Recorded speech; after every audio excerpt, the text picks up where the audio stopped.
Welcome back to Anything Goes. I'm your 5-wing-4 host, Madison. I'm your 9-wing-1 host, Caden. This is a podcast about the Enneagram. Some disclaimers before we start. We are not safe for work. Put in those headphones. Another disclaimer, we tend to go off on tangents. Oh, We're yes. a banter podcast. If you're not interested in that, maybe this isn't for you. No, it's not. Or you can probably just fast forward to the substantive parts of the episode.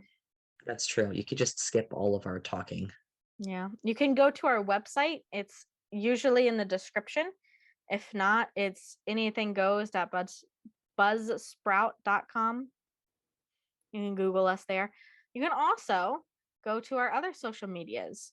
Twitter at EnneathingGoes, or you can email us EnneathingGoes@gmail.com. I still have not done my New Year's resolution of posting every week. We'll get there. And we'll get there. I haven't even posted this year.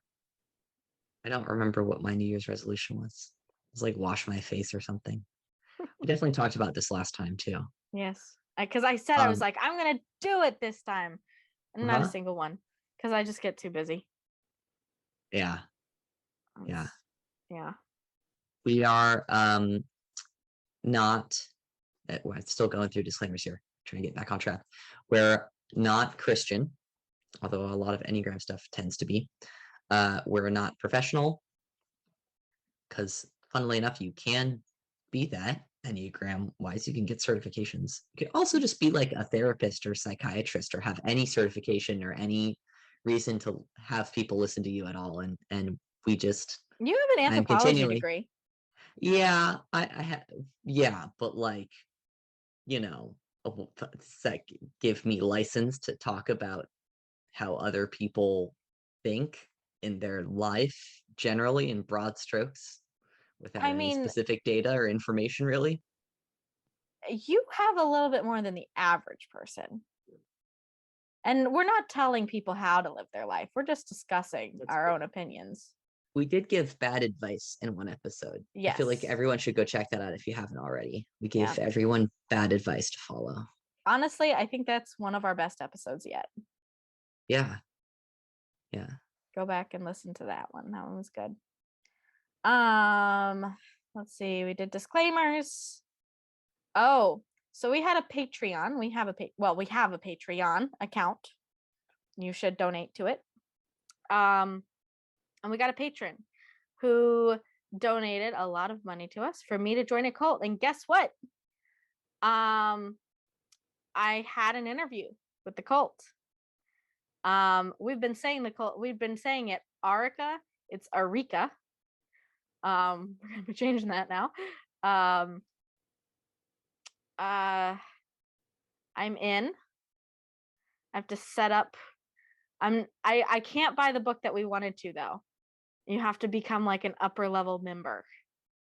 You have to get real deep first. Yes. So I'm setting up my online membership, and he said that I could start with the Scarab, which is one of Ichazo's I guess depictions / theorizing of the like layers of the mind. I've not been able to read or access any of that information yet because I got to set up the online profile now that I've had the interview. So I will be getting that book. And I don't know how far this will go because when I had the interview, he said that the only upper level members get the book that we wanted, which was the 9 Constituents. And like in the meeting, he like was telling me about some of the things that I would need to like go to and do. Like I would need to go to some of the like in-person trainings. And he suggested one of their like 10-day trainings in Hawaii. No, I think it was Maui, Hawaii. It was either Maui or Miami, which are completely opposite ends of the world. Not world, but country. Yeah. And do like mindfulness meditation with them and focus on unlocking my true self and that kind of stuff. And I was like, no thanks. I'm not gonna go for 10 days to do that. So I don't Take know 10 days off and spend thousands of tons of dollars to come dollars. join us in our retreat. Yeah. Yes, With far a bunch of away people from you all don't of know. far away from all of my family or safety net, and it's a technology free trip, so I wouldn't have Oh, phone or red flag. computer. Yeah, it's Red red flag. flag. There were here's the thing.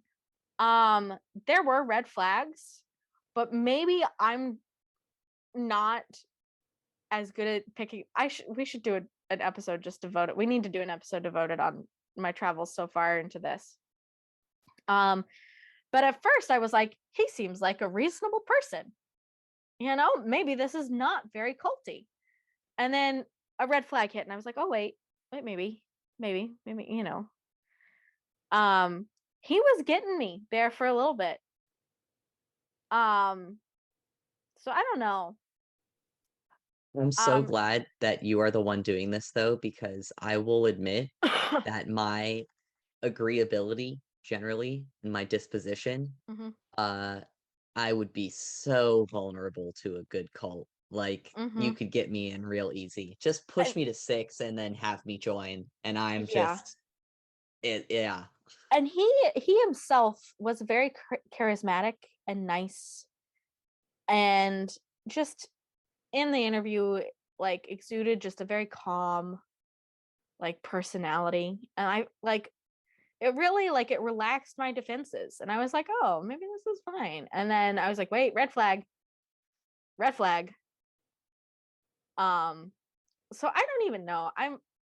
The more I go through it, we might have to adjust from calling it a cult. I'm gonna start calling it cult light, like light soda. It's like a Um, diet cult. diet. Yes. Oh, that's it. Diet cult. Diet cult. Because I'm still not completely sure. Like, he put enough doubt in my mind that it's culty, Okay. but there were definitely red flags. The thing is, I don't think it's like, well, it's nowhere near Scientology-esque where they were gonna have you live on like a commune or anything like that. At least I don't think. Like, maybe I'd I show don't up. think it's an evil cult. I think it's a money-making scheme that I don't has even know the that cult. because they don't even want to sell the book. They want no one. That was another thing. He was like, the reason we won't give it out is because other people have read it and have perverted what Ichazo wanted, his perfect words. So we're trying to keep it private so that it does not get sullied anymore for money. And they specifically went after people who were just trying to make a profit off of it.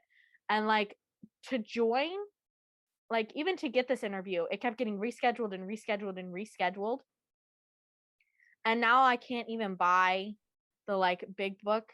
And like, the retreat itself, not a lot of money. It's more like the tickets to get down there and taking off of work. Yeah. So I don't even know that it is that big of a money making scam. Hmm. I think they are genuinely invested in the Enneagram. I think they're just a little too invested in the Enneagram. Right. To the point of like a cult like worship and following. But I also So have not really been able to get in to get much information, but it was a very like reverent, there was some reverence for Ichazo himself. And yeah. here's a question for you. Are they going to make you sign an NDA as a part of joining? So far, no. I guarantee if I got up to the upper levels, I'd have to, because they don't want it. They don't want the 9 constituents being seen by hardly anyone. Only the like highest of followers, the people who are, I can't remember if he used loyal or he used a word that I was like, red flag. I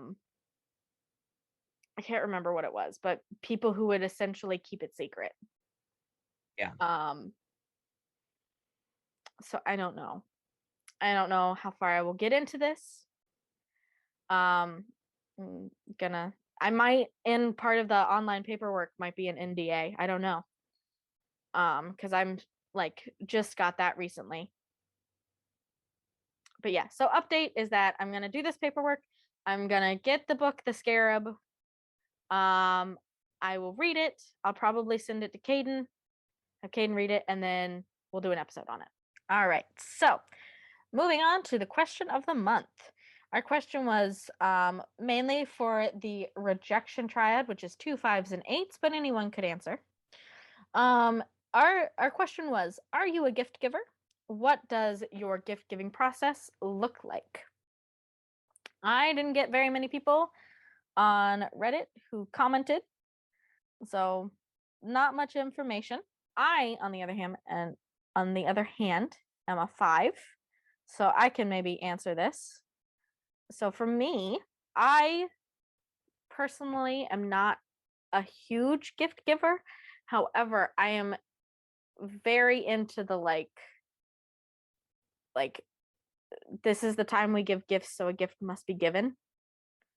Like a gift is received on a birthday or Christmas or anniversaries. You get something for your significant other on Valentine's Day. That's it, you know. So like even we just went to KJ's aunt's. We had a birthday dinner for her.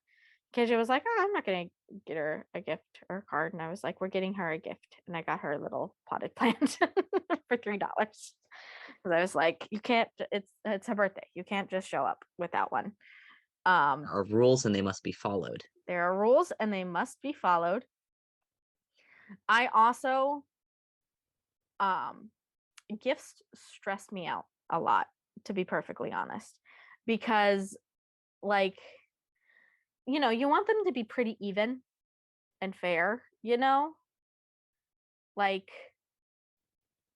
I don't know, monetary wise, emotional commitment wise, that kind of thing, you know. So like she gave us presents at Christmas, the aunt that had the birthday.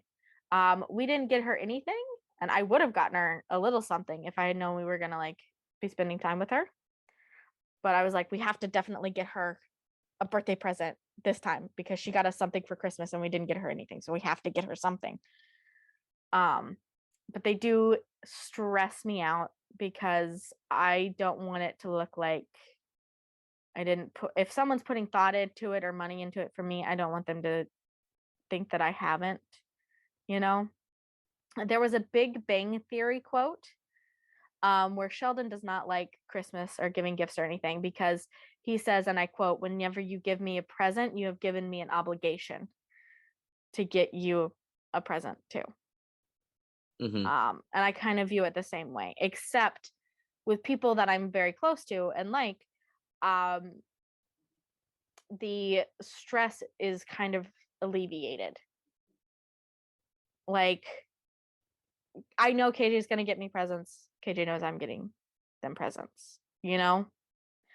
We have, like, we know we get presents birthdays and Christmas. We're not getting random other time presents, you know? Mm. So, however, it did stress me out a lot that I was sick when I was supposed to send yours.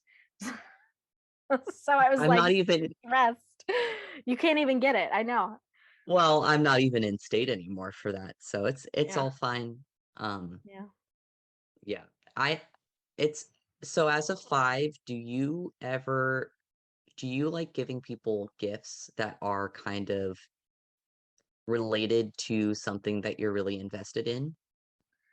I think so. Here's the problem with gifts is that you are not really supposed to give gifts for yourself. You're supposed to give gifts for that person. Right. And so, therefore, I have to know enough about you to give for your interests, you know? Like Mhm. for you, I tend to stick with like D&D stuff or Japanese stuff or, you know, like there's a theme, there's a rhyme or reason, you know? Yes. I can't just be out here getting you a random cardigan because I don't know enough about your current like the way you're currently dressing yourself, you know? Yeah, you see So my head through a Zoom box, and that's like yes, I mean most of our interactions nowadays. yeah. So I don't know enough about your current style to get you close. Um, I also haven't seen you in person in a while, and I don't know if like any of your measurements have really changed, so I can't really judge if something's going to fit you, especially since like I know your arms got bigger and things like that. And I know that your chest got smaller, so I don't know.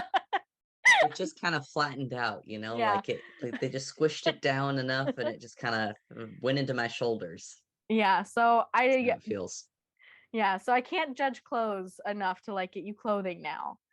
Especially since if you get someone a gift that they don't like, you have now given them an obligation to like return it and pick out their own present. And like Right. that's and like I'm 0 for 2 this year for you because like I got you the microphone you had to return. So I had to get you another gift. And then I missed getting it to you on time for your birthday. Mm, Very stressful. So I go for stuff that I know is an interest. yeah. So my dad is also a 5, and for Mhm. him, I feel like he'll ask me, like, oh, there's this thing that I use that's super helpful for me. Is that something you would be interested in? But I also think that gift giving stresses him out sometimes. Like Mm-hmm. he doesn't want to have to worry about it. But when he does give gifts, I think a lot of times he'll rely on stuff that he has expertise in. Like he's really big in board games. So he likes gifting games to people who he knows they like to play games. Mm-hmm. So because then that's something that he feels he can offer in terms of like the selection of that they will enjoy, but also that like allows him to be helpful, Mm-hmm. I guess. Yes. And I would love it if more of my friends shared some more of my interests. Because the thing is, if I got KJ a book on the Enneagram, KJ would be like, I guess thanks, but I know KJ would not like that gift. You know? Um, I don't know enough if you would like it if I got you art supplies, like painting supplies. I don't I know if you think would like that. I could enjoy it. We have a bunch of minis that we need to paint. Oh, Alyssa is very into painting, and I've been noticing my 9 self. I am merging everywhere recently. I don't know what oh that yeah. says about my mental health, but I feel like I am just really locked in on merging. Oh, But yeah. Tangent. yeah, Um, might what cut do you it. think I don't know. about twos and um eights? So twos are definitely gift givers. My mother is a two, Oh my and gosh, so much random I stuff all the time. so much. We recently, my brother and sister and I, recently went through her Amazon like purchasing history. Um, and just wow, just the random stuff. And the thing is, so I don't know if this is all twos. Um, I know that it's probably a common theme for lower development twos, and the lower levels of help. But my mom is very into the control that a gift will give her.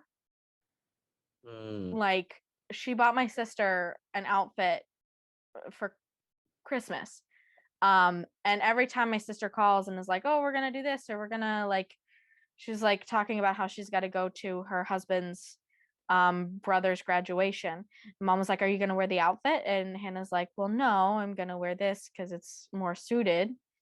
And mom's like, "Oh, well, you should really be wearing the gift that I got you." And so mm, it's always for her a way to kind of control and wiggle in and be needed and be useful from a distance. I don't know what that would look like in upper levels of health because I don't have much experience with twos who aren't at a very low level. right. I feel like in average levels. So I have long suspected that my mother is also a 2, and I kind of waffle on that. It's kind of hard to pin down sometimes because I only see facets of her, right? And if you're not in your spiral mode, it's kind of hard to tell who person really is. And I feel like she's, as a mom, has insulated us a lot from some of that. But for her, it's like this kind of like anxiety brought around by not being able to provide the other kinds of support for her children. Mm-hmm. Like both of her kids don't live by her anymore. My sister is closer than I am, but being able to gift give, like for example, I I got COVID in January, and like she just ordered us a bunch of groceries and was like sending stuff about like, okay, my sister just recently got COVID, and then she did the same thing for her of just like, oh, like I'm gonna send you a bunch of stuff to like so that you can quarantine and like you can feel better. And part of it is to like, I don't know what to do if I can't take care of you. So I'm gonna figure out a way to take care of you from a distance. Mm. I think that's really good for upper level 2s. I think 8s, my only experience with gift giving in 8s has been with 8 men. And to be completely honest, the 8 men were using the things that they had bought to basically try and get into my pants. Like, I bought you this. Like, I bought your dinner. I bought you flowers. Like, you should be fucking me. But I know that that is a very limited scope of Mhm. 8s. Um, and I know that that is definitely not the picture of all 8s. Yes. I bet they Uh, could fall into the trap of being a provider though, especially if they were a male, and like had masculine expectations forced on them to be a provider. And so I could definitely see an 8 being like, this is how I provide for you. Like, I can buy you nice things. I don't think I've ever had a close relationship with a male 8. One of my aunties is an 8, and then one of my very close friends in college is an 8. Um, and from that, I don't think that gifts are as common, but when they do happen, there's a lot of thought and vulnerability put into that. And I think the way that they express their care is much more about the um, like physical or time or like protectiveness or that kind of stuff. Mm-hmm. And the gifts tend to be smaller gestures that mean a lot more. Mm, I could see that. I could see that. I don't know enough 8 women though, but I could see how that would be a very personal thing for them. I think most of the time, it's going to be like experience oriented in Mhm. terms of how do you express care with 8s. Mhm. Let's go do something together. Let's spend Yeah. time together. Yeah. Or I'll do this for you, even if they're Yeah, moving acts into of 2. service Acts of service and quality time. and quality time. But I think Yeah. that they'll follow the conventions around gift giving. But generally, it's just like I'm meeting my basic thing obligation to this person that I have to give a gift to, even though I don't really want to. Or like I put a lot of thought into this thing Mhm. um, and made it really special. Mhm. Yeah. How gendered do you think this is? Because I think it's probably very gendered. I was also thinking it's got to be really cultural because Oh, in a true. socioeconomic sense, it's much easier for you to give gifts if you have a lot of disposable income to spend Mhm. on gifts. Yeah. Um, so when I think about like the way that uh I mean, I guess this is a bad comparison because my partner's father is a 1, but like the way that my dad um expresses care and the way that my partner's dad express care is very different. And part of that is like the socioeconomic status of just having more disposable income to Mhm. provide. Part of that providing is then physical objects, and as well as the Yeah. doing acts of service. Yeah. Chime in, eights, because I wanna hear from you, because I feel like yours is probably the most divisive out of the three types we discussed. So we are discussing the object relations triads, which we give some more detailed description in the first one we did, which was the compliant? No. What We is did it? attachment first. Oh, attachment. Yes, attachment. So if you want a detailed description, I would go back to that one. But the harmonics triad is basically, or I mean, not the harmonic. The They do call it the object harmony relation. triad sometimes, though, Yes, which which is is so confusing because confusing. there's the harmonic groups, and then there's the harmony also, I don't like how there's like two different sets of names for like most of them. Yeah. Um, There's no canon. there's no Fuck the canon. canon. We threw it out the window. So the object relations is a theory that comes from psychoanalysis that states, in a very small nutshell, that our first relationships as babies form from expectations of our adult relationships. And so it's kind of how we relate to close partnerships slash friendships and relationships, how we feel about our parents and our nurturers, and what kind of attachments we make with those people. Do you have anything to add? No, I think that covers it. Yeah. So this week we are doing we're doing the rejection slash relationist triad. Depending on whose line of thought that you or who you're reading, they call it two different things. This includes group 2, 5, and 8. You have pulled a chart. Yes. So I found a new source, which is wild because we've Oh, been doing this is our third month in here. what's the Um, link? It's from the Art of Well-Being. Okay, I'm opening it now. They talk about just a broad overview, essentially, of object relations.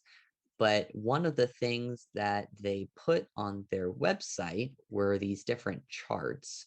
And we've been talking about the charts in terms of nurturing, protective object relation, and belonging object relation Mm-hmm. being the third one.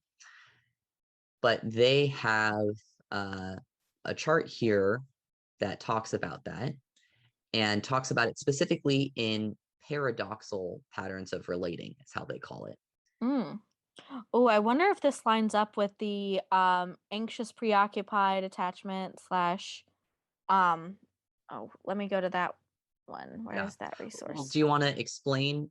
Well, at this point, if you want to know more about this anxious, preoccupied, anxious, attached, whatever, you could go listen to some of our earlier episodes. We explain more about that theory, or Maddie does a really good job of diving into that. But I'll do a brief recap. So there's another theory about adult attachment, and it's basically that there are 4 types of attachment.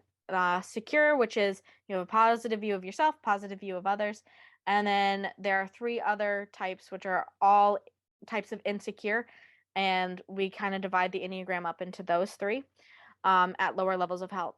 Anxious preoccupied is a negative view of self, positive view of others. Dismissive avoidant is positive view of self, negative view of others. Fearful avoidant is unstable fluctuation, but usually negative of self, negative of others. So I'm going to see how this matches up with those. well, essentially, the chart just looks like attachment, frustration, rejection, those 3 triads on one axis, and then on the other axis, nurturing, protective, belonging. And they've labeled nurturing as moving against in that relationship, protective as moving with in that relationship, and belonging as moving away. Which is I thought it was an interesting way of framing it, because we've stuck them in that specific chart before, but not with those connotations or words. Mm-hmm. So just something new. They also they dive more into what nurturing, protective, and belonging are in a couple of sentences. In this one, they've put Enneagram 8 as moving against the nurturing object, and nurturing being a fundamental issue with giving and receiving nurturing, often with difficulty of being vulnerable. 8s are in there with 7s and 3s in that column. Enneagram 2, they've put as moving with the protective object, which is fundamental issues with needing clarity and guidance that will keep them safe. There's a tendency here to want to clarify agreements and follow or rebel against the rules. 2s are situated there with 1s and 6s. And then the last column, belonging object, moving away from that is Enneagram 5. And they say if belonging involves fundamental issues with showing up in the physical world, because there's an unconscious feeling of deficiency. Fully showing up could create a risk of losing a tentative connection with themselves or life force. I thought that was a good overall framework before we dive into how it shows up in each specific of maybe just how it relates overall with that idea of your childhood. The way you experience your childhood influences the kind of personality you manifest later on. Mm-hmm. Now, you are also placed in that same moving away from belonging object along with 4 and 5. Do you feel that fits your type? I know we'll get into it with 5s, but... Now, I think here is maybe where your other chart could play an important role, because part of that chart that you pulled up was about the way that can fluctuate over time, where you can be sometimes have a positive perception of self, negative perception of other, and then that'll switch. Or wait, no, I was categorized as negative self, positive others, right? Let me look it up because I forgot. Let's match them, because I don't think that they're going to match up completely. No, they definitely don't. So let's see. We have, where is the start? All right. So starting with anxious, preoccupied, which is negative view of self, positive view of others. We have 2, 7, 9. So 2 was in, what was it? Nurturer. 7 was under... No, 2s are protective, rejection. 7s are nurturing, frustration, and 9s are belonging, attachment. Okay. Then we have fearful avoidant types, which are 1, 5, and 6. And this is the fluctuation / negative, primarily negative view of self and negative view of others.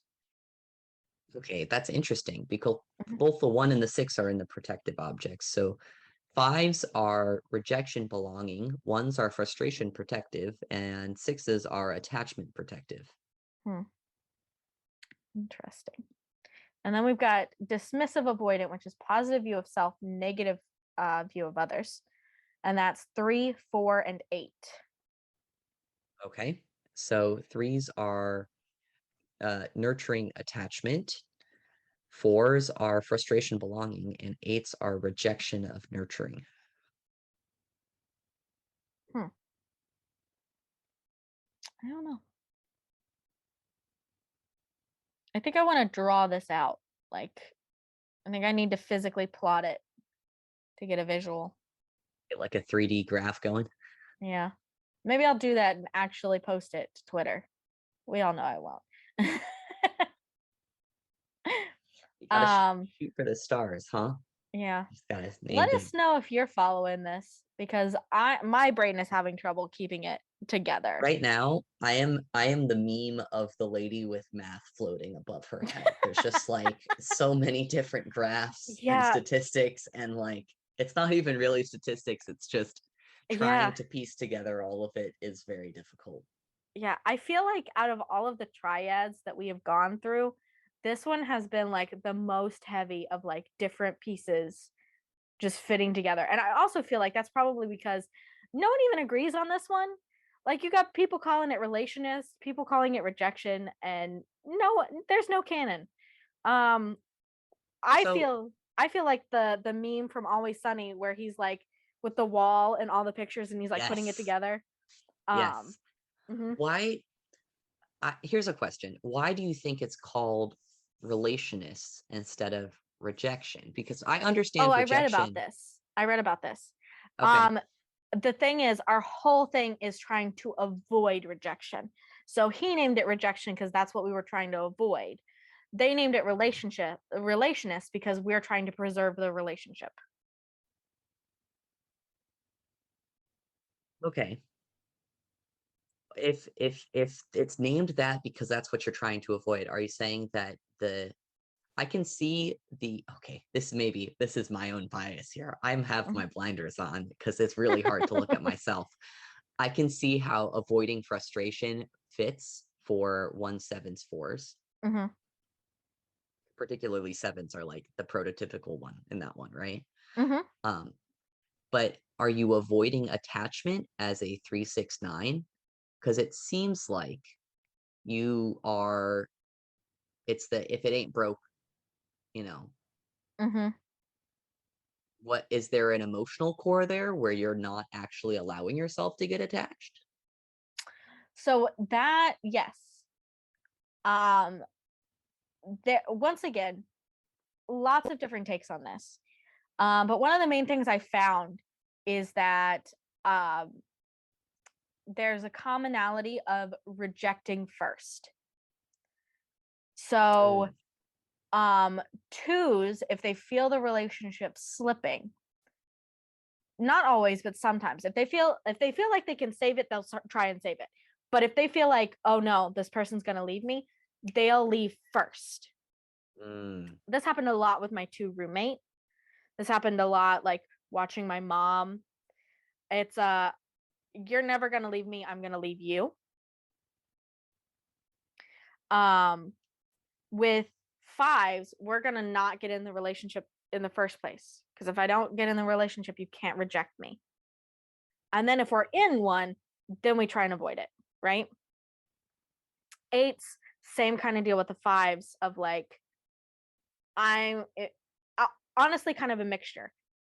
They're the if I'm not going to be left, I want to be the leaver. Um, right. also, they will avoid trying to get into relationships. Once again, this is all at lower level health. So, um, lower level health. Um, they will avoid getting into relationships sometimes with people that they can't control. It's when we start seeing that Ah, narcissistic kind of gaslighting. And once again, lower levels of health. If you're an eight and you don't sit well with that, we're talking lower levels here. right. Well, I think that's why I really liked that one source that talked about it as paradoxical methods of relating, because Mm-hmm. it seems like when I can think of those things, like the rejection of it, but also the simultaneous seeking it out, Mm-hmm. like the push pull. Yeah. I feel like all of this type has a very strong push pull. Hmm. Granted, I'm also a sexual five, so I really like intense close relationships. Hmm. Um, so there is something about that. There's also I'm in a relationship with a two, and there's there's definitely a pull there of like just the safety of like being there together like for like forever. Like this is my number one person. I can tell them Hmm. anything. We're not going anywhere, no matter what. How Uh is it being in a both being in rejection? that's the thing. I feel like we've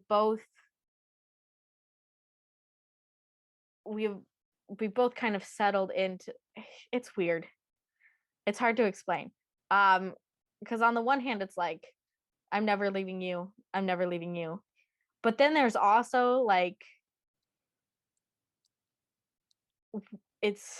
there are weird times where it's like the fear is there. Mhm. I don't know. So like, here's an example of like the strong, like, we're never leaving each other. We watched The Good Place, which you need to watch The Good Place because I really I want to do. do an episode on one of our episodes on it. But we were like, in the afterlife, like, we'll seek each other out no matter what, even if we've gotten other partners in the meantime. But no matter what, we're gonna go back to each other.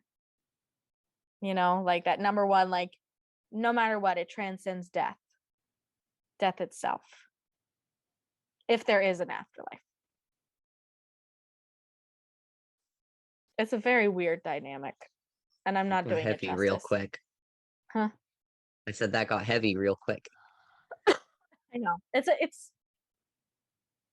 I'm not doing it justice. Um, No, I mean, I think I get it. mhm, That's one of the reasons I think that my mom is 2 in that 2-5 dynamic because they mhm. like fully got divorced 20 years ago and still hang out every week. And that, like, KJ and I have talked about that, of like just we're always going to be in each other's life, is, you know, granted, I am a little bit more like, I'd leave, you never see me again, but also, I don't know that I could. I don't know. I'm I'm ride or die. And I think that's one thing about fives, is that they're all ride or die. Like, if you're friends, you're friends. I Like, think that's the don't. entire rejection thing though, right? Mhm. All of the Yeah, it's rejection, definitely, yeah. everyone. And the thing is, it's really hard for us to get someone that we're ride or die for, but like, when we find that person, we're ride or die. Like, I don't give a shit if I'm like, when I say I would bury a body for you, I genuinely mean that. Like, no joke. If you called me up freaking out in the middle of the night and you were like, Maddie, like, I need you to help me bury a body, I would. We'll have to scrub that for legal purposes later. um Because you know what's nines? We just so aggressive. uh maybe that's why I don't want to be friends with an 8, because an 8 would be more likely to kill someone and I'd actually have to do it if I were ride or die. Because I would. I'd grumble at you the entire time. I'd be like, really? You chose to kill someone in the heat of summer, and now I'm sweating out here. Oh, I mean, I would complain, but I'd do it. Yes. Yeah.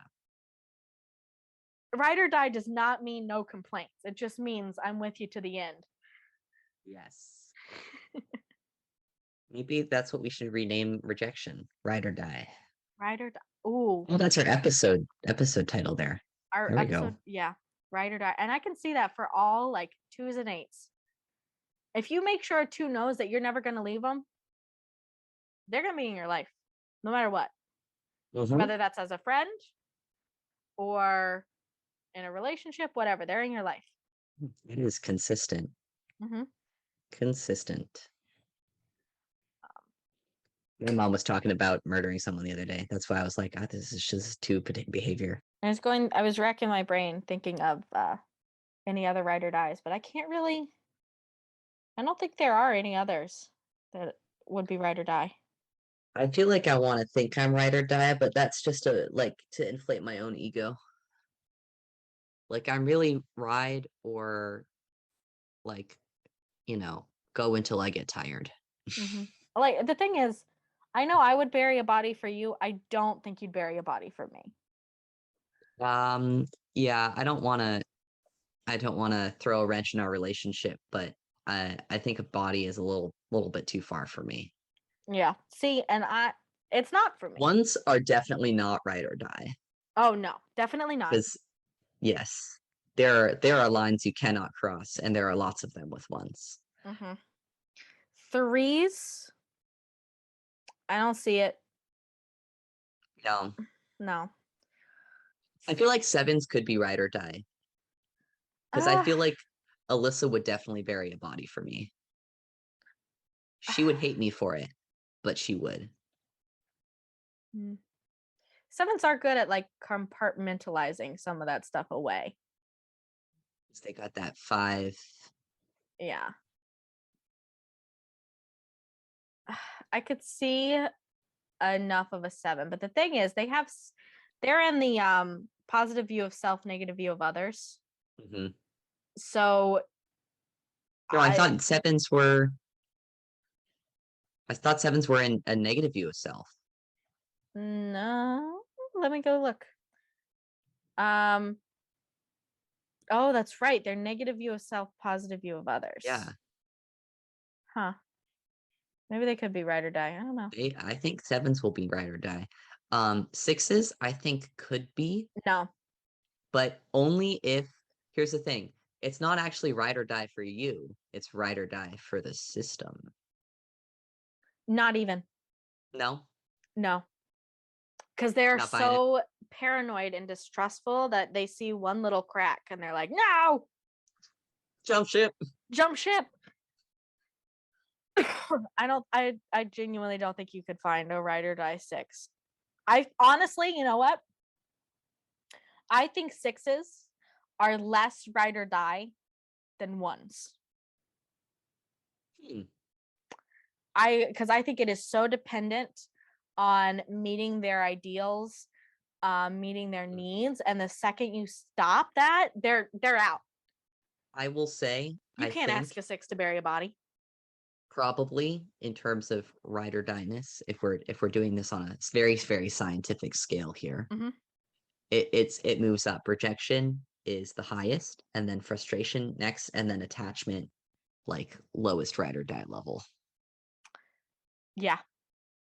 Yeah. It's way too contingent upon attachment's way too contingent on the status quo. Yeah, If you're throwing a wrench in the status quo, absolutely the fuck not. I'm getting out. yeah. Frustration will put up with a little bit more. Hmm. Um, And rejection is like fuck the status quo, yes. so they don't care. Mm-hmm. Yes. A 2 will bury the body so that you love them. A 5 will not actually bury the body. They'll throw it to the pigs. But they'll do it because you're their person and they don't want to find another person. 8s Will probably help did you the killing. murder. Yeah, Yeah. They'd go exactly. farther and they'd help you kill. Like, Yeah, they're like, absolutely not. I will be there with the killing. As a 5, I don't think I'm like, I condone your murder. Like, it's fine. I don't think I want to see it. yeah, You go have fun. You go murder. It's fine.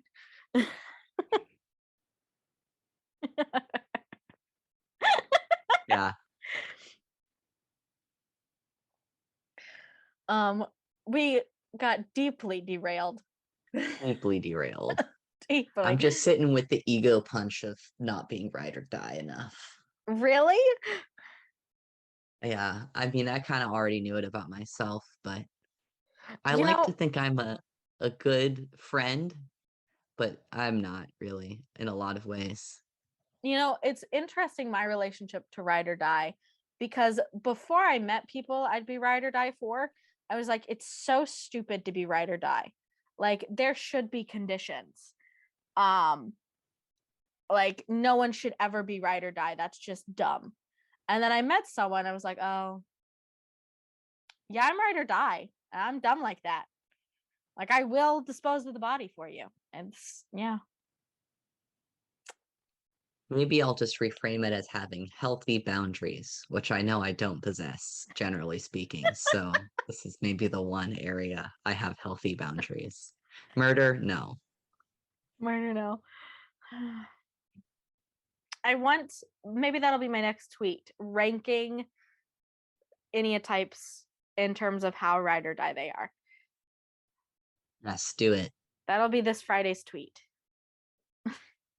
Sounds good. Um, let's underail this train. Let's get them back on the tracks. That's the expression I'm looking for. Re-rail. Re-rail. So we went through like, We haven't gone through any of the specific numbers yet. We've No, we just been haven't. talking about it generally. Okay, so let's go to 2.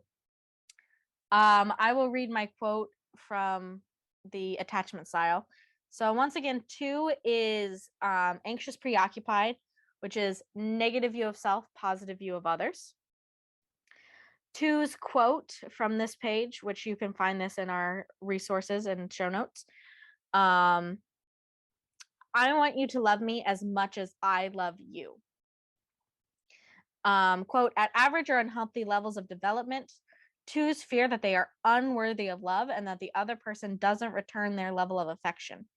Their sense of self-worth becomes inextricably tied to how helpful, giving, and supportive they are to the other person.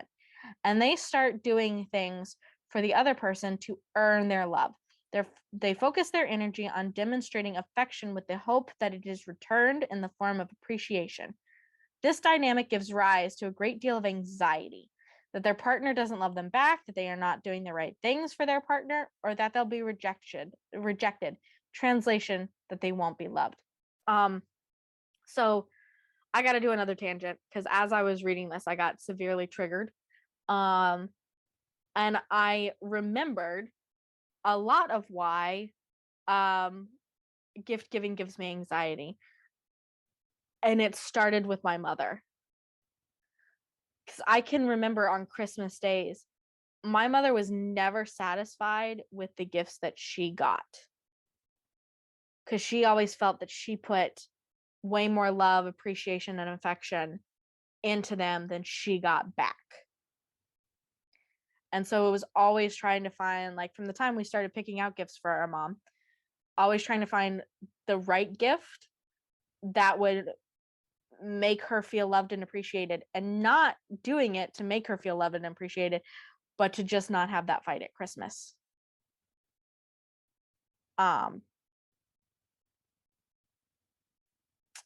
Yeah, that trauma came back. Oh, Yikes.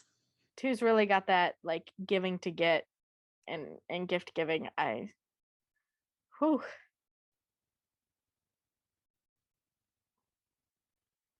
Yeah, that I don't know how to add on to that. Yeah, you probably have a different experience with your 2, Mom. Right. I mean, I think Potentially 2, that Mom. potentially, who knows? I feel like I asked her to take the test once and it never happened. Yeah. Or maybe I just asked her to look at it and tell me, and she's just like, "Oh yeah, sure, I'll do it," and then it falls through. In terms of like wanting to generate a certain response, I think subconsciously, but I always felt that she filtered that. She was trying to consciously filter that impulse within herself for our sake. Higher But I level. noticed that it was there, and it came out sometimes, particularly in the competition between having 2 separate households. Yeah.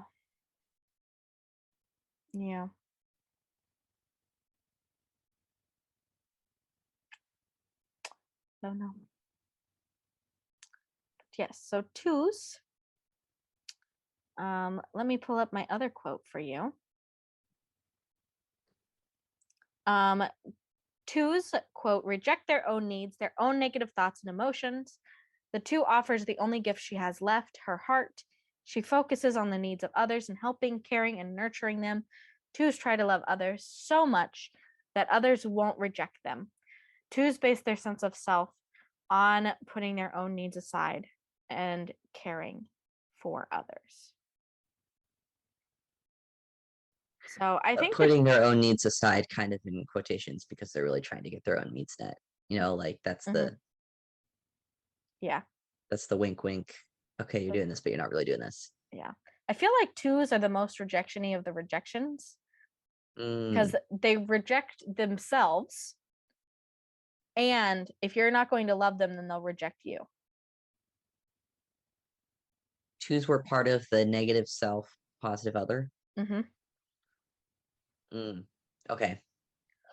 And it makes the rejection hurt so much more when you already think that you're trash and Mm-hmm. then you think this other person is so great and they're not treating you well. Yeah. I wonder if, okay, as a rejection type, do you feel like early on in your childhood you experienced a rejection? Definitely. I think my first rejection probably was my mother. Mm. My mother and I have never had a great relationship. We are fundamentally different people. And my mother has a hard time respecting that. I've actually been talking a lot with my sister and like my brother and sister about that and about how our relationship with our mother is shifting now that we are in adulthood. And quite recently. So my mother wanted everyone to come down for 4th of July. And she's having some friends come down. And my sister was talking about how my mom was getting very angry and upset that my sister couldn't tell her if she was going to be able to come down for the 4th of July because both my brother and sister are Marines. And so they can't know if they can come until basically the month before because you get this thing called duty where you have to stay and you have to have a 24-hour shift as like base guards at the bases, like letting people in and out, right? You don't know until the month before your duty days for the next month. And if you have duty, it doesn't matter. You can't, if it's a federal holiday, you still can't take it off. So my mom was like, well, how can you not know? And Hannah has explained this every single time. And so Hannah was complaining about like how mom was reacting to her not knowing because of the military. And she was like, well, how's she been about you? Because I'm working and I'm not going. And I was like, mom literally hasn't even asked. And part of that we were discussing is because she wants to show off being, our theory is that she wants to show off being the perfect mother with her 2 Marine children who fit the cookie cutter mold that she is trying to prescribe. Whereas But her queer theater daughter is not. Yes. So I haven't even received an invitation to the 4th of July. Wow. Yes.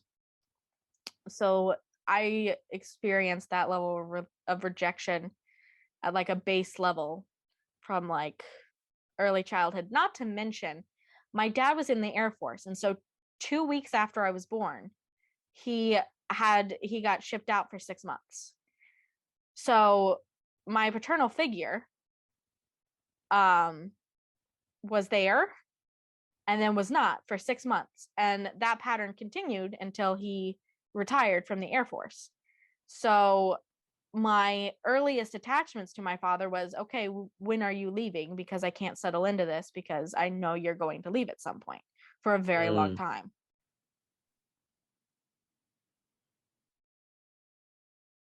That sucks. Yeah. Also, I don't know, a lot of peer rejection,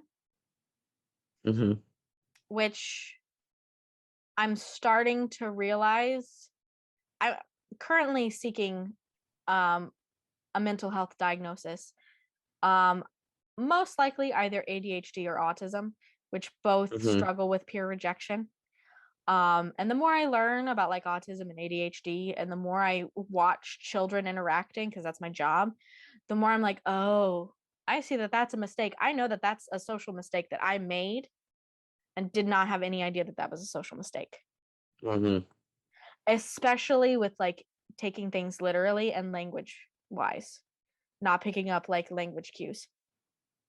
I wonder if there's a lot of overlap between people who type themselves as 5s, 7s, 6s, like head types, and people who have some diagnosed like social you process social cues differently. I don't know what to call that because I'm not a psychologist, but like I wonder if part of the head type thing, this is such not a scientific theory, like no basis for this. But just knowing that I have met, I feel like a lot of the head type folks and a lot of the rejection folks I've met, but more so head type folks than everything else, have been like the weird kid growing up, quote Mm-hmm. unquote, Mm-hmm. where like you didn't quite fit Mm-hmm. in certain ways. Um, and a lot of that has to do more with like your specific interests and the way that you are interacting with people than anything else, like Mm-hmm. through no fault of your own, of course, like children are not at fault for whether or not Oh they are yeah. accepted socially, but There are yeah. definitely, so one thing I will say that I don't think it's nurture. I think it's nature. And that is whether or not you are a head, heart, or gut body type. Yeah. Because I can see it in the kids. I'll be like, you're a head type. Like I see it right now. Like there's no like way around that, and I don't think you're changing. And they're the ones that are so deeply in their feelings that their feelings are the only real thing to them, especially in the tattling. Hmm. Like it really presents itself. And then there are the body ones that like they're reacting purely on like instinct, and some of them impulse, but like I don't think. Now whether or not what specific type within those is nature or nurture, I don't know, but I do think head, heart, gut is nature. Yeah, you just develop that. Mm-hmm. Hmm. Yeah, I mean, I get the sense that uh I know for a fact that my mom was, if she is a two, as the theory persists, um, I know for a fact that she was rejected as a kid because she uh grew up in like they moved from a city in the Midwest to Mm-hmm. a smaller suburb, and Mm. she got like bullied for being black. So, so Hmm. very defining moment, I think, for her as a child was that move and that sense of alienation because of it. Interesting. I wonder. Ooh, that might go into the like nature side of things. Of like, I wonder if there are more people of color in specifically the rejection triad, Because whether they are which type. rejected. Yeah, I don't know. I I'd like to mean, do a study of that. I also think that there's like it's so situational too, though, right? Mm-hmm. Because you can be rejected by society Mm-hmm. and not feel that Feel. rejection personally until you're older Mm-hmm. because you have created, more specifically, your family and the people around you have created A safe ways to space. protect you. Yeah, a safe space. I was reading, I'm Mm-hmm. obsessed with bell hooks, but I was reading some of her work and she was talking specifically about how when she was growing up, which um, was a long, long time ago, um, there was, because everything was much more segregated, there were Black communities that had found ways to insulate themselves from the oppressive, um, like, dominance of white supremacy in their self-image, Mm, like finding ways to foster joy and love, self-love in spaces of community and family, despite overall social pressures. Like you still experience them growing out, but because you have much more like support in that space, uh it can help insulate that versus a situation where like my mom, who grew up in the 70s, 80s, where it's like you are the only, you're now in an more integrated space, I guess, but it means that you're just the odd person out. Like you're one of the only families. Yeah. Listening to you talk about that triggered another memory in me. And like some of my earliest feelings of rejection with my peers is that, so because I was an Air Force brat, my mom was from North Carolina, and I spent a lot of time in North Carolina, and I was pretty much only exposed to my mother, even though I was born in New Jersey. So until I started school, I had a very strong North Carolinian accent, which is very different from a West Virginia accent. And so when I started school, a lot of people made fun of my accent. KJ from the other room. In case you didn't at home, KJ from the other room just said, I still do. But I can remember being like 5-ish or 6, sitting in front of a mirror and using different voices because I had started to code switch in class and start trying to speak with a new accent, and having this like identity crisis about like, what is my real voice? Is it high? Is it low? Like, what in and of itself is a natural voice? Because I felt like I didn't have a natural voice. Because I felt like I acted on like instinct. Like when I was at home, it came out one way, and when I was at school, it came out a different way. Because I was in the early beginnings of like code switching. And it was like probably my first ever existential crisis at like 5 or 6, which is a very head type thing to say, that I was having existential crises at age 5 I or didn't get 6. existential crises until middle school. Yeah. Yeah. No, I was having those way back. Yeah. Early adopters. Head types. Yeah. Are we good here? You want to move Yeah. on I don't have to much. I don't have much left of twos because I feel like we Okay.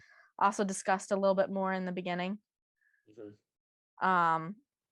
So moving right along, should we skip 5s and save that for the last, or should we do 8s? Or should we do 5s? Do 5s? We can do 5s, or we could skip them for last if you want to go out with a bang. Let's go out with a bang. Let's get 8s out of the way, because I feel like I feel like we're not going to do 8s justice, because I feel like we never do. We just don't know enough 8s.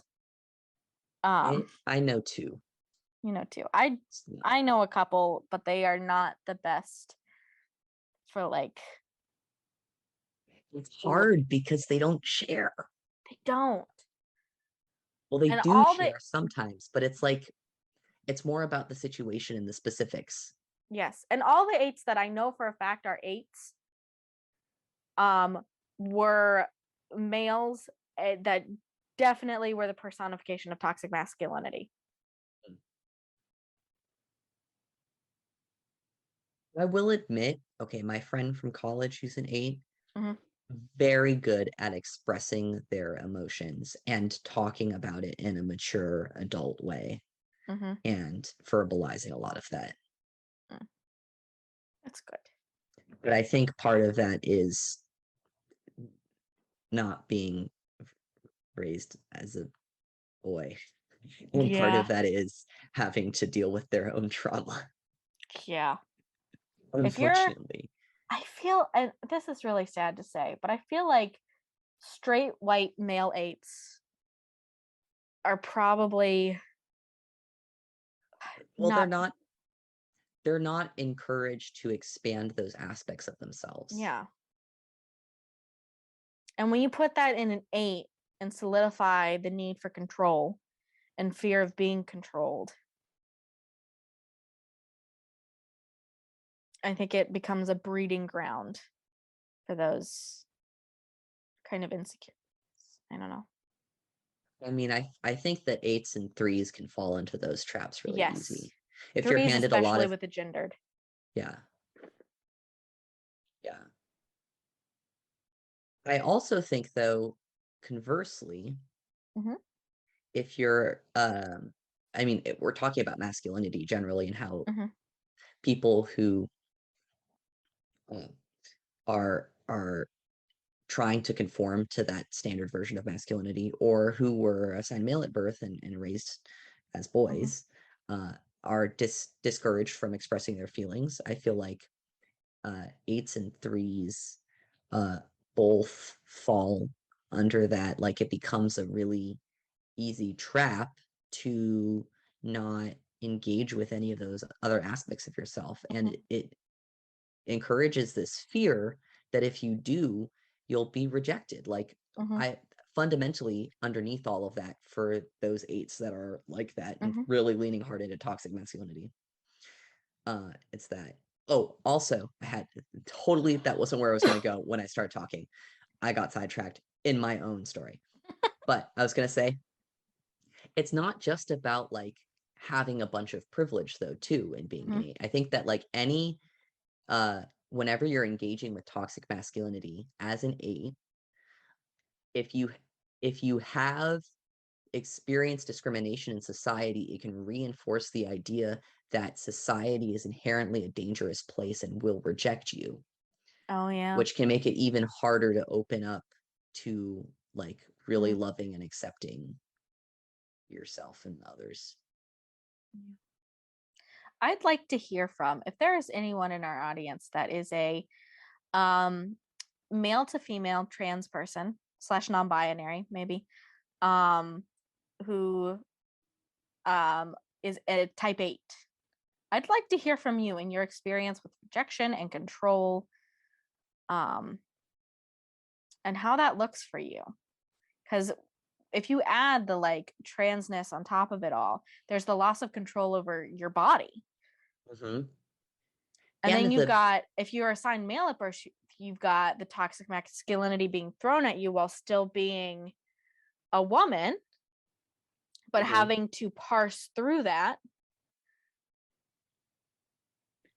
I'd like to hear from you. Right. I think it's interesting. And also the way that like we medicalize transness as a thing Oh, is very yeah. controlling.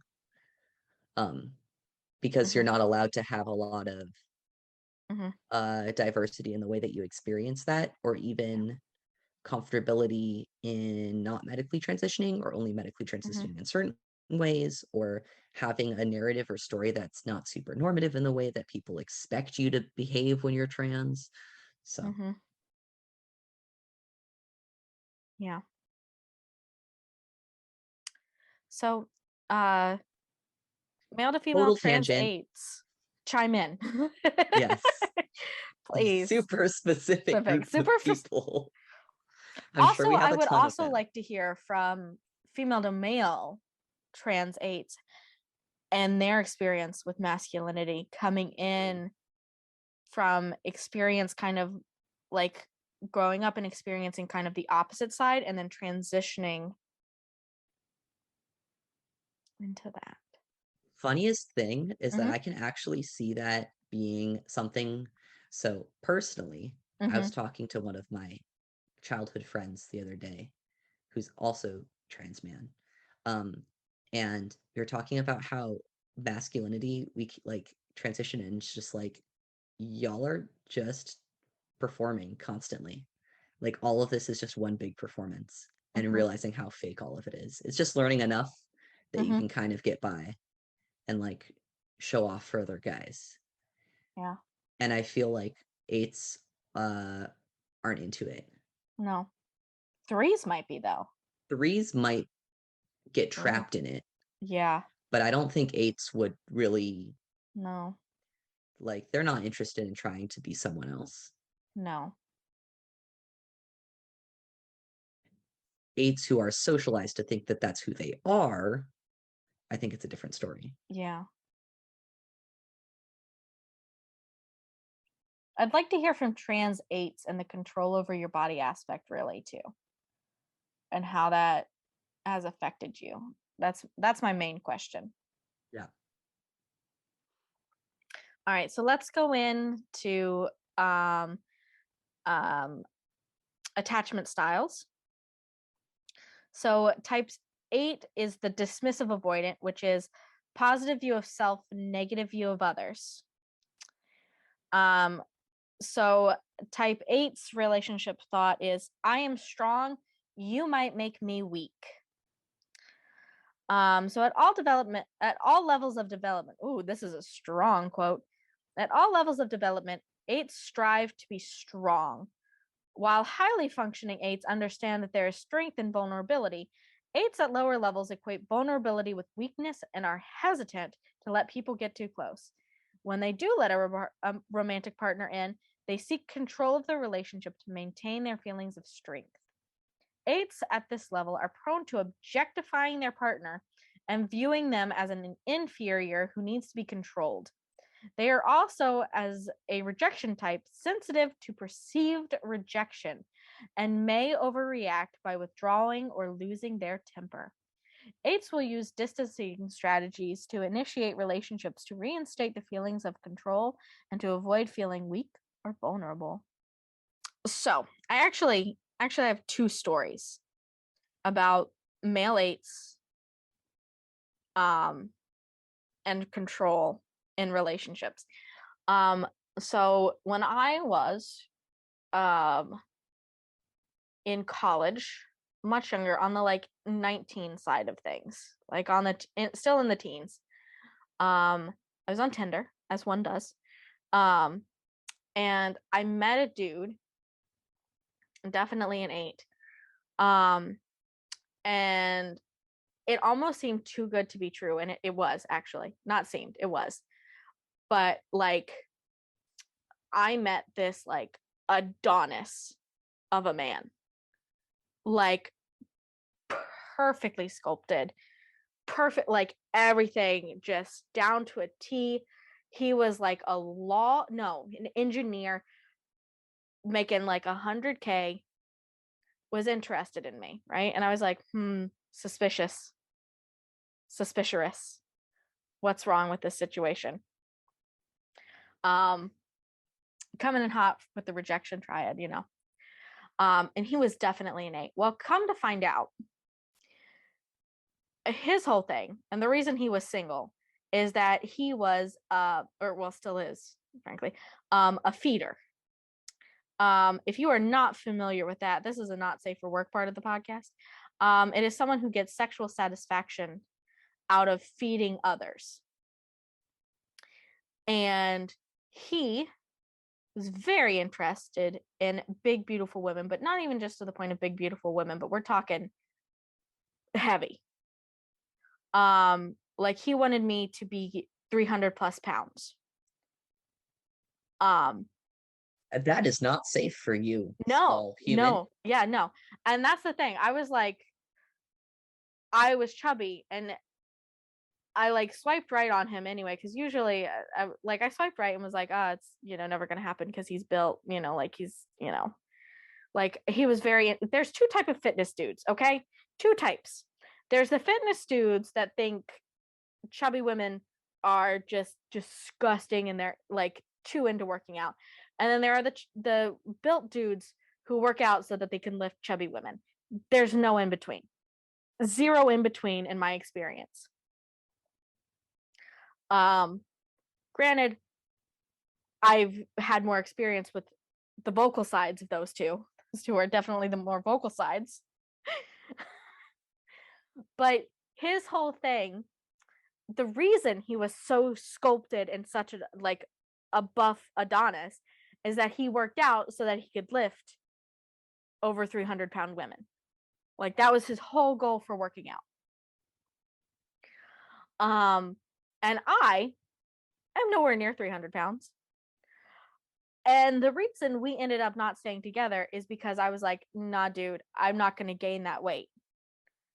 And so I've been like, I am by no means skinny, like not anywhere near skinny.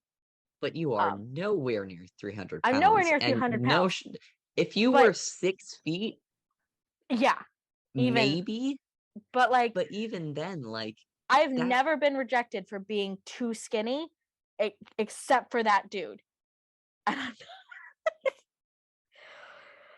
Wow. But the longer I was like with him and engaging with him, the more I realized that it was kind of more of a like control kind of thing of like, if you're 300 pounds, no one's going to want you. And that turned him on. Like, Ah, he never really disparaged me, but he would say things like, I want someone that, like, he'd be like, I don't want any other man to like be looking at you or touch you or that kind of thing. And I'd be like, red flag. red flag.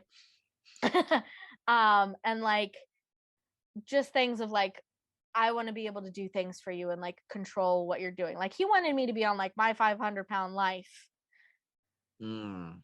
you know, being able to control when Dependent I on eat. him Yeah. because now Yes. you're not healthy in your weight And and I you have would to rely need on like him a to do caretaker, things.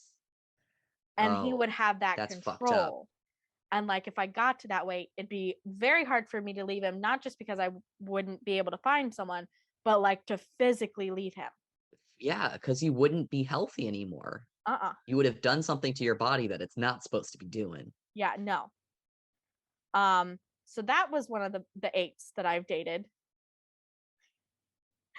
This is also Jeez. one of the ones that would use money to control and like, I'm going to give you this food and I want to, like, So I bought you the food, so I want to feed you.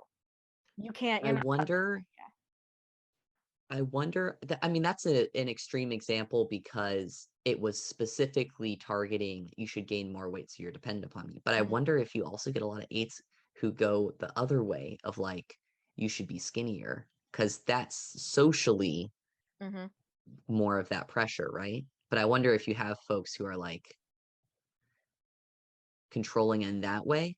Well, see, that's the other thing, because the other story that I thought was another eight, another male eight who would specifically go after chubby girls. Hmm. The only eights that I know of, like that are for sure eights, were men who expressly went after overweight women.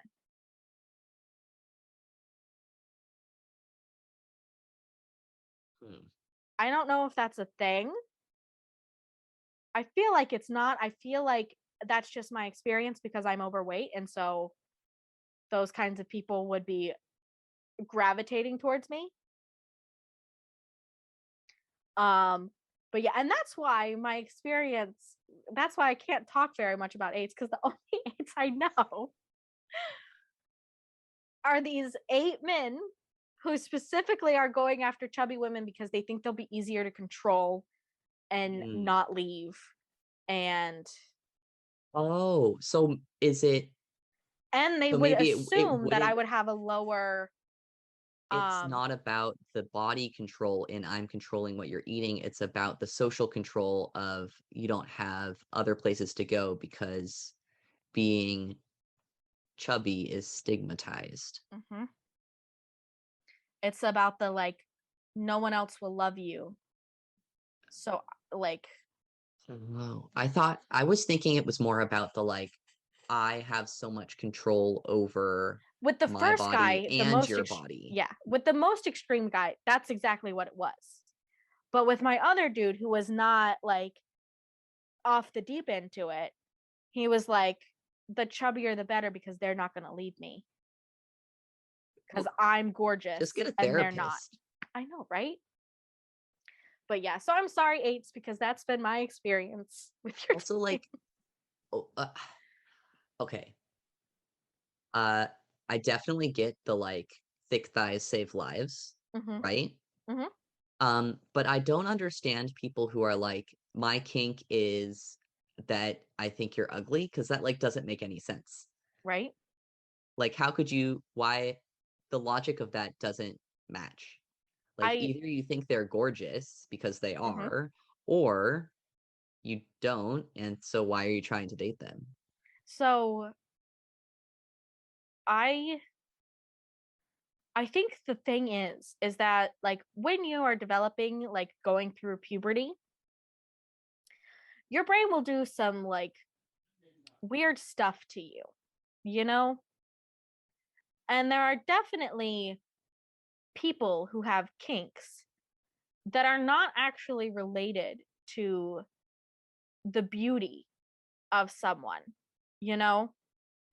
Think like tentacle porn and shit like that. Where no one's like, "Oh yes, what a beautiful tentacle." But it's the concept of it, you know? And so Uh-huh. they find the control that they can exert sexually appealing to Mm. the point where they don't even have to be like physically attracted or think that someone is attractive to be attracted. So this is the everything is about power. Is everything is about sex, which is about power thing. Mhm. Yeah. Yeah. Okay. Very Foucault. Yes. Mhm. Okay, we spent the entire 8 time just talking about tentacle porn and Yes. I should read weird another like an kinks. actual good quote for them. Um just to give them something else because I feel really bad anytime we talk about eights because I feel like we just bash them. Like I don't know why eights would listen to us. Because we're always like I'm talking about my experiences with these two dick eights that are by I no means the majority, by no means the kind healthy of love majority. 8s though. Yeah. I I feel mean, like so I was originally, traumatized by eight, so I'm like, Mm. So yeah, and maybe this is our personal biases. I feel like I always am super harsh on like 4s and 1s. yeah. But like originally with 8s, I was just like, oh, 8s intimidate me. I'm also really harsh on 3s because I have to go there, and so I hate it. I have the same way with 9s.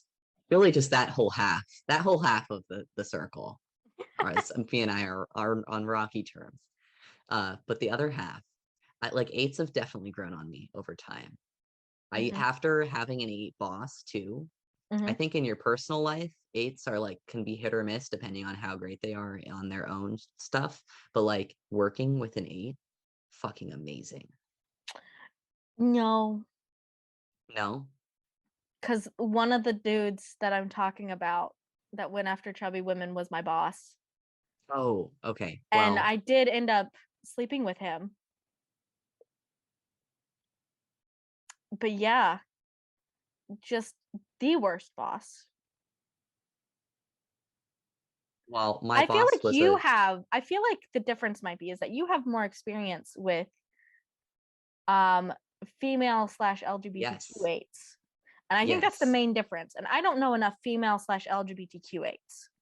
Yes.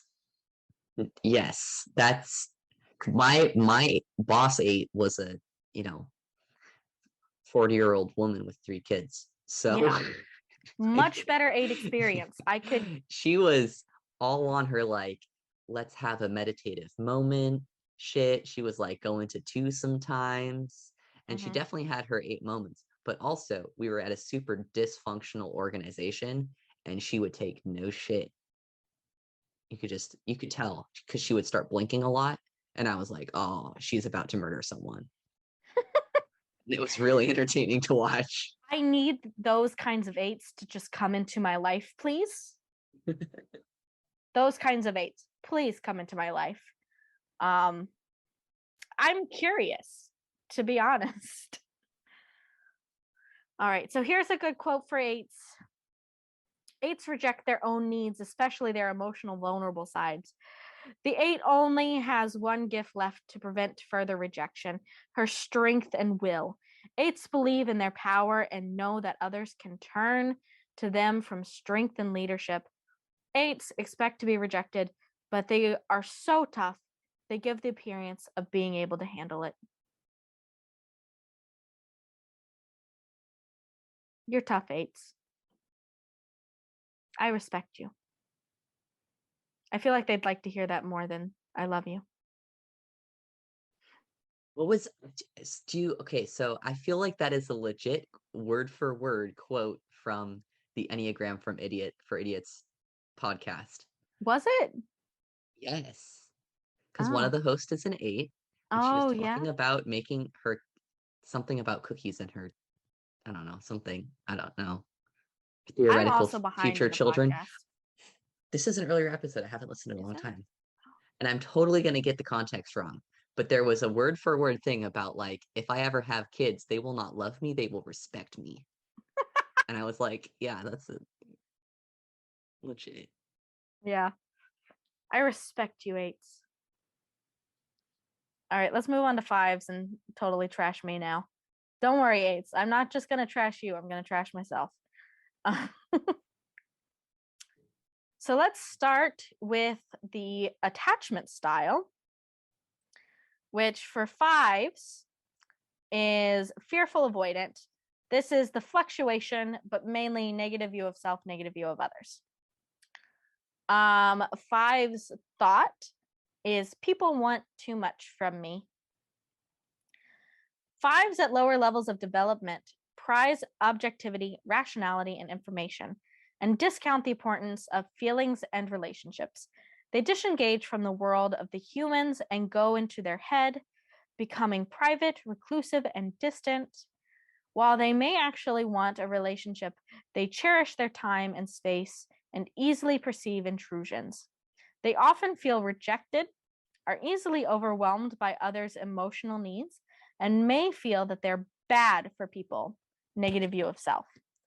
The passion of avarice is prevalent in the relationship for 5s. They are prone to the belief that others want too much for them. Negative view of others. Because of this, they may withdraw or cut off contact with people, a classic avoidant strategy. Yes, yes, and yes. This is word for word. Recently, I have a story that goes along with this. My 2, a rejection type, and me, a 5, a rejection type. We had some growth in our, well, actually, KJ had growth. I had growth in a different way this week, and so I couldn't grow that way. Too much growth. But we came home from grocery shopping, and KJ, instead of helping, sat down on the couch, which is for a 2 usually like a no-no. You know, she feels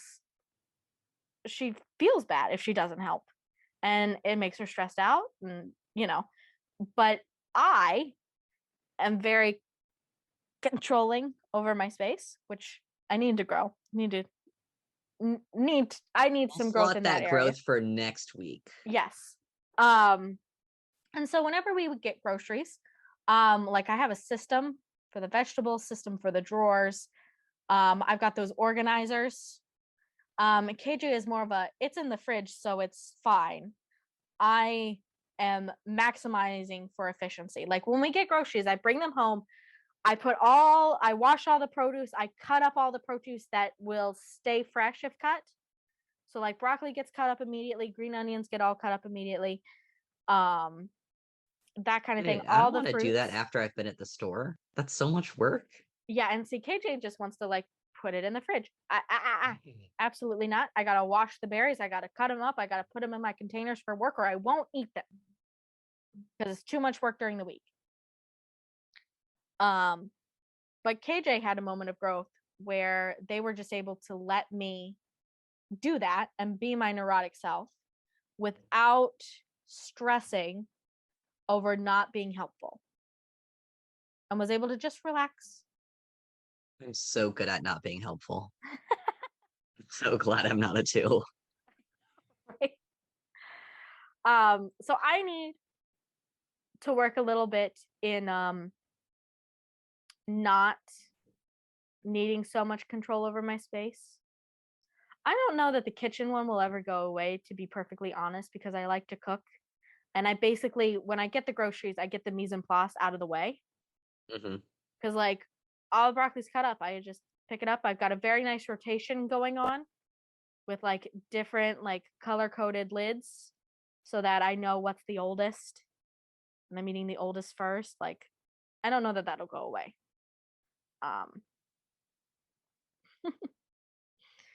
I will say, I know that you want to have kids eventually. Your kids will be hell on that organization. I don't think so. I think they will be a little bit, obviously. Watch, she'll get a I'm 2, and they're gonna try to help, and they're gonna do it all wrong. The thing is, I'm very good at compartmentalizing when it comes to kids. Okay.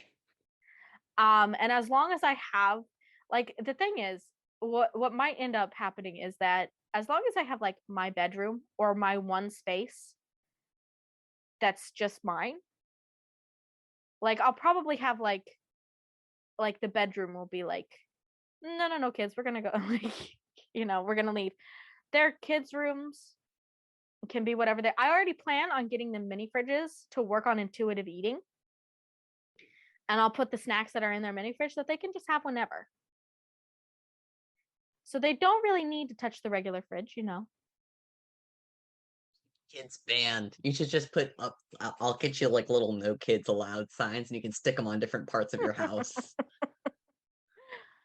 And the thing is, when I go into a situation with kids, I expect a certain level of chaos.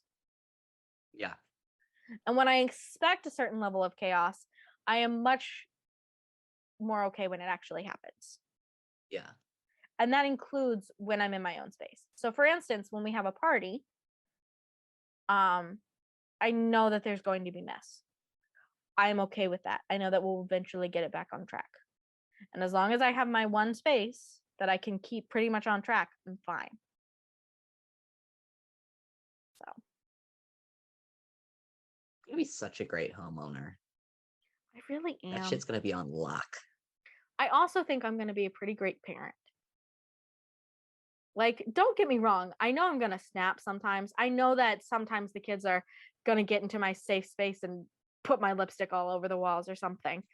But I think that I have enough growth, especially working in the school systems, that I can be like, you know what? I'm going to take a break. I'm going to go breathe for a second before we come back and address this. That's when they know they're gonna be in trouble, though. That's gonna be the trigger of like, oh shit. Gonna go take a breath. Tangent. Yeah. Tangent. This one's the 5 section's gonna be lousy with tangents. It's just gonna be me talking about myself. Maybe that's your growth moment. It's my growth moment. So it had to do with 8s. I've been reading a lot of different things about healing both your inner child and your inner teenager. And so the inner child is like the connection to sadness, and your inner teenager is your connection to like anger and like the loss of innocence. I think I've got that right. Are you looking it up right now? I am, but I just did such a hard like shudder when you're talking about your inner teenager being your Connection anger. to your anger. Yeah. And it's like the loss of innocence and like the anger around that, and and there are different schools of thought on it. But I took some time working with and healing my inner teenager, because I have like, if someone wrongs me, I go to 8 hard and I'm like, vindication. I must have vindication. And I had a moment where something bad happened to someone who I was definitely angry with, but I had been working on that healing. And so when something bad happened to her, I like, there was the feeling of vindication, but it was under my sadness for that happening to her and my being able to empathize with her. And I didn't have the reaction of like being like, yes, something bad has happened to her. I was like, oh, this is sad. I feel vindicated, but I also don't feel happy in that vindication. I'm empathizing with you and I'm feeling your sadness. And that is a shitty thing that happened to you, and I'm sorry. So that's growth for me. I feel like I grew a lot, and I feel like my connection to 8 is strengthened in a healthy 8 way. What do you think about that? That made me wonder if, since we're doing our conspiracy wall floating math everything is connected to everything moment. Mm-hmm.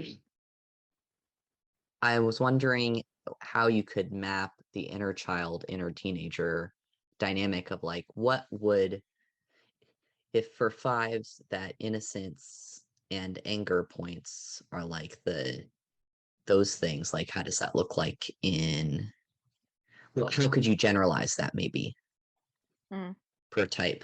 Because I feel like there's so much stuff if you look at the Enneagram type models about what those different pressure points are. Mm-hmm. Mm. I need to do more research into it as a whole, but I think Hmm. I think we could devote an episode to that because I feel like there are definitely types that need to do more work with specific inner people, you know? Like I Right. think eights you could definitely benefit from working with your inner teenager. Everyone can Well, benefit from working with inner teenager and inner child. I think eights is actually the inner child, right? Yeah. Isn't that the growth point to two? Is acknowledging and accepting that? Oh, you're right. Maybe it follows more There, the like growth and then connecting to sadness as vulnerability yeah. instead of Because trying to resolve the anger. I think they're living in the anger, right? Uh-huh. But it's moving back to like understanding that part of yourself that you maybe lost touch with. So let's see. What else moves to the heart center and growth? Um Nines. Nines. So work with inner child. Hmm. That doesn't feel right. I feel like nines maybe need more Nines, work. it's probably inner teenager. Yeah. Well, because, and I've always felt, this is my personal experience, but I've always felt that the fracturing for me occurred in later adolescence, around the end of elementary school, middle school time. Mhm. I feel like nines, I mean, I didn't know, I didn't know about the Enneagram when I was a kid, but also I don't, and all of my friends that know about the Enneagram, I wasn't friends with them when I was younger, but I feel like nines probably had a very idyllic childhood, reportedly, in terms of like when they were younger, they were like embodying themselves in the body center, right? Mhm.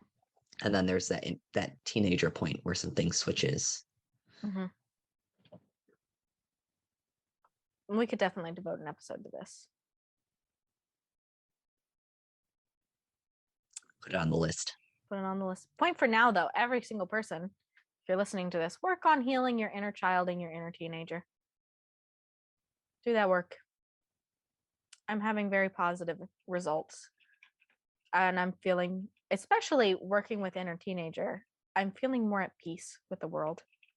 This is kind of related, but also a tangent. Mhm. Do you think you could map the child, teenager, or both, and or one or the other to nurturing, protective, belonging? Oh, maybe. Let me take a look at that chart. Okay. Nurturing is the 378, protective is 612, and belonging is 945. Oh, yeah. I think nine, fours, and fives probably need work with their inner teenager the most. Especially having listened to like Enneagram for Idiots, Tara's 4. Like, I think she could definitely benefit from working with the inner teenager. And I think 378 is probably working with inner Child. child. I don't know about 1, 2, and 6. Yeah. There's probably something else too, like working with inner child. Well, I mean, if you think about like nurturing as being like that childish innocence and carefreeness and that Oh, nurturing bit, right? And you think about belonging as being that social isolation of being a teenager and finding your space. But what's the apparently. protective? Apparently, inner parent is one. Inner parent is the bridge between your healing journey and the reality you want for yourself. We're totally galaxy braining this right now because that maps pretty much perfectly. Yeah. So we've got the inner child, we need to do an episode on this. This is the theory for our book. Inner child, because I don't think I've seen or heard any other Enneagram people talking about that. Not in a triad way. Yeah. This is very derailed. This is a very big tangent off. But we've galaxy brained something here. Yes, we have. I don't know much about inner parent, though. I would need a lot more research about it. So don't take us too seriously yet. Let us configure I don't think anyone takes us seriously. I don't even take us seriously.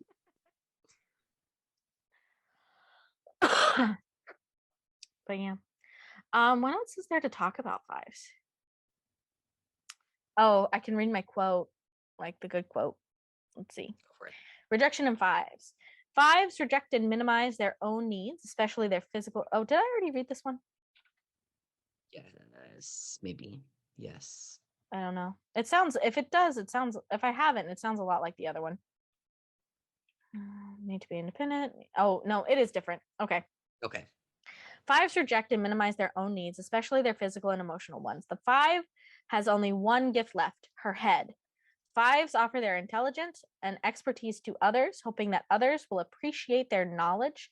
By building up their own expertise, fives seek to become important enough not to be rejected further.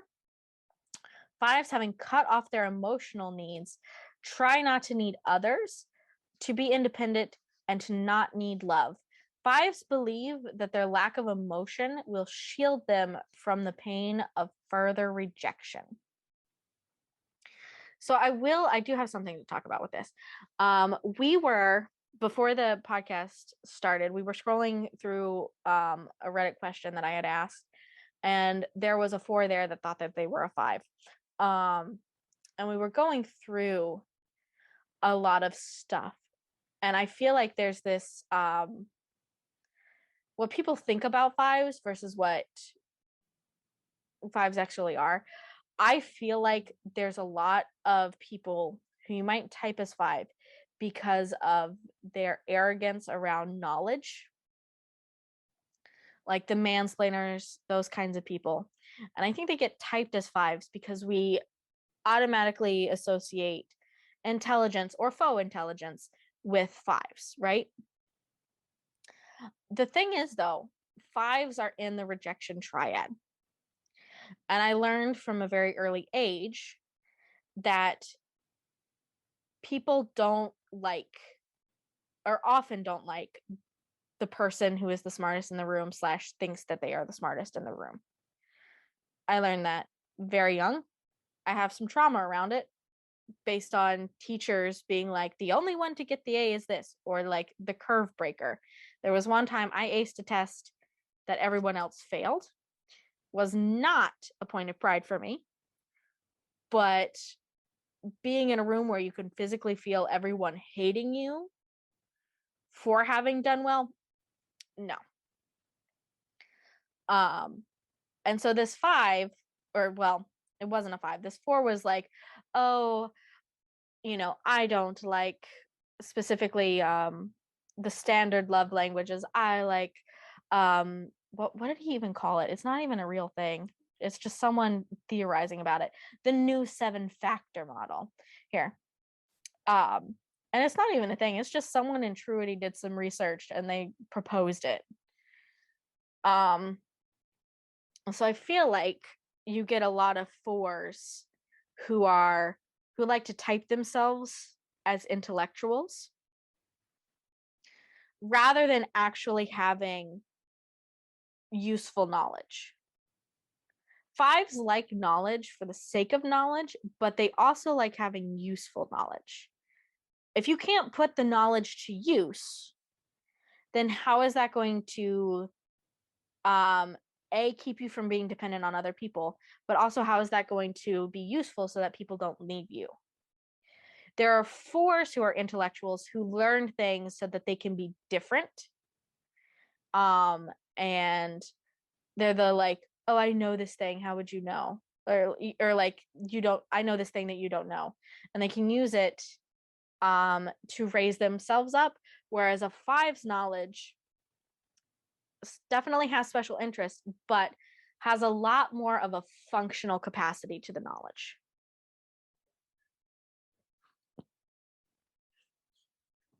What do you think about that? I agree. I'm having a hard time really adding a whole lot onto your analysis of it because I feel like you got it on lock, right? Like you're pretty. It's succinct. It's in there. I feel like I rambled and I feel like it wasn't succinct. Well, maybe not succinct, but you covered your bases. Yeah. I'm just saying, be aware of the people out there who claim that they are intellectuals. A lot of Because false 5s. Huh? A lot of false 5s. A lot of false 5s. Because people will think, oh, I'm an intellectual and the 5s are the intellectuals, so I must be a 5. Nah. That's how Lily mistyped herself as a 5. She's a 4. And I believe Tara off of Enneagram for Idiots mistyped originally as a 5. Yep. For that same reason. So do we have anything more to add on 5s? No, I think we covered it. As always, if you're a 5 and you want to tell Maddie how absolutely wrong she is, you're probably a 4, but you can email us. Yes, honestly. If you are a 5, here's one of my main things that if I see, I'm like, nah, you're not a 5, you're a 4. If you are a 5 and you think tri-types are real, you're a 4.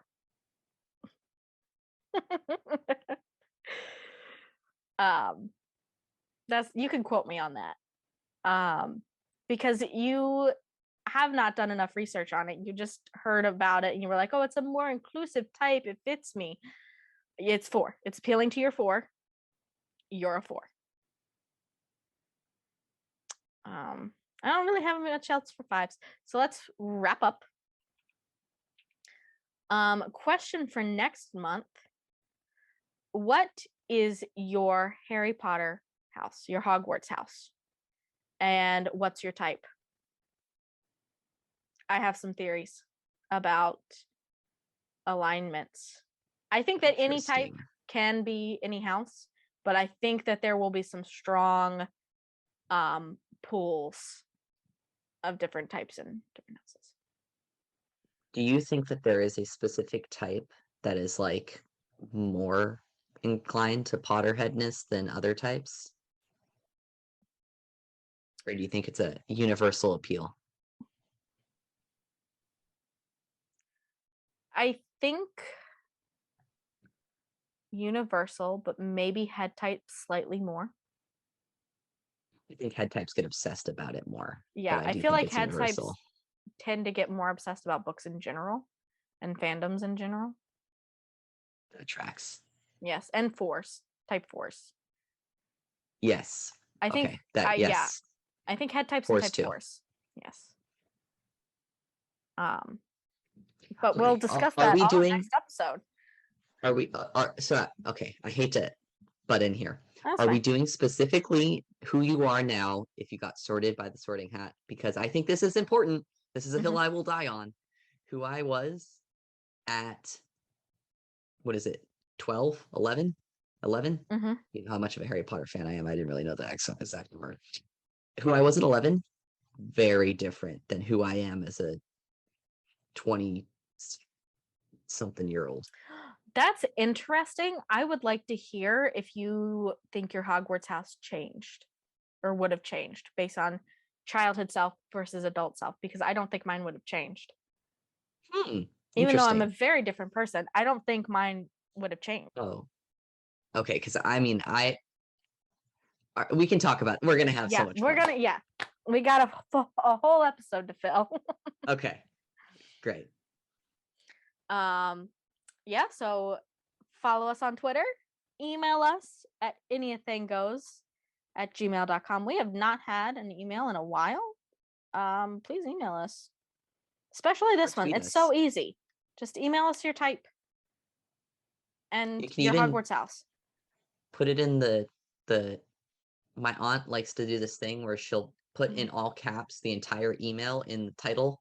Yes. And then have one message in the body that's like. You don't even have to have a message in the body. Just tell us, like, 911 Gryffindor. That's it. That's the entire email. Or tweet. Like tweeting's easy. That's the 8 email. All right. Thanks for listening. Bye.